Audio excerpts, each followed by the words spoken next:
না না তুমি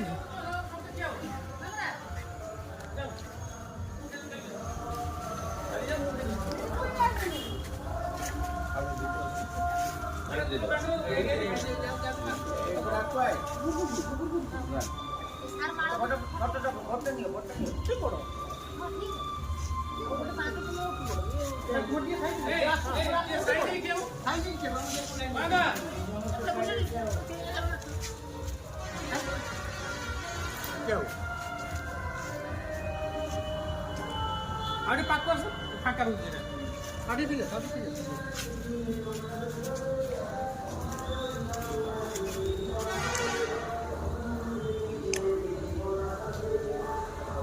আজি পবিত্র গান্ধী জয়ন্তী অক্টোবর 2 মহান দিবস এবং এইপাই এই পঞ্চায়েতর বিভিন্ন পঞ্চায়েত কি সভা কার্যক্রম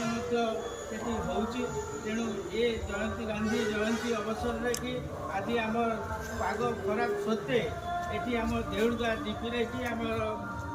গান্ধী মূর্তি পাখে কি আমি ফুল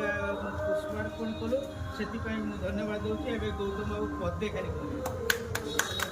বিধায়ক প্রিয় বিধায়ক গৌতম আজ পবিত্র গান্ধী জয়ন্তী এবং পবিত্র দশহরা অবসরে আপনার সমস্ত আগ অভিনন্দন করছি নমস্কার জনাওছি প্রণাম জনাওছি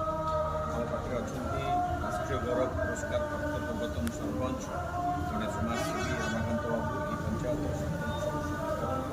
এবং সমস্ত আমার সমস্ত যে কর্মকর্তা এবং সমাজসেবী সমস্ত মু আউথরে স্বাগত করুছি যে প্রতিকূল পাগ কথা রমাকান্ত বাবু কহিলে যদি আপনার গান্ধীর জীবনকে ଦେଖିବେ ତାଙ୍କ ଜୀବନ ସାରା ପ୍ରତିକୂଳତା ଭିତରେ ସେ ଆଗକୁ ଯାଇଛନ୍ତି କେଉଁଠି ବି ତାଙ୍କୁ ସୁବିଧା ମିଳିନାହିଁ ଏହି ସୁବିଧାରେ କେବେ କିଛି ହାସଲ କରିପାରିବେ ମହାତ୍ମା ଗାନ୍ଧୀ ଖାଲିଟାରେ ଜାତିର ପିତା ହେଇନାହାନ୍ତି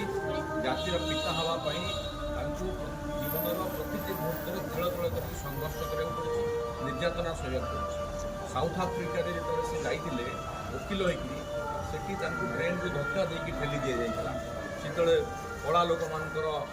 ଆମର ଭାରତୀୟମାନଙ୍କର ସାଉଥ ଆଫ୍ରିକାର ଯେଉଁ କଳା ଲୋକମାନଙ୍କର ଅଧିକାର ନେଇକି ଲଢ଼େଇ କରୁଥିଲେ ତାକୁ ସେଠି ଗୋରା ଲୋକମାନେ ଭୀଷଣ ଅତ୍ୟାଚାର କରିଥିଲେ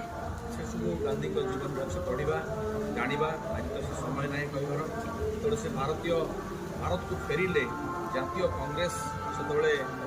ଭାରତୀୟ ଜାତୀୟ କଂଗ୍ରେସ ସେତେବେଳେ ନେତୃତ୍ୱ ନେଉଥିଲା ସ୍ୱାଧୀନତା ସଂଗ୍ରାମର ସିଏ ମଧ୍ୟ କଂଗ୍ରେସରେ ନଥିଲେ ତାଙ୍କୁ ଡକା ହେଲା ଏବଂ ସେମାନଙ୍କର ଯେଉଁ ସଂସ୍କୃତି ଥିଲା ଲଢ଼େଇ କରିବାର ସଂସ୍କୃତି ତାକୁ ଗାନ୍ଧୀ ବଦଳେଇଲେ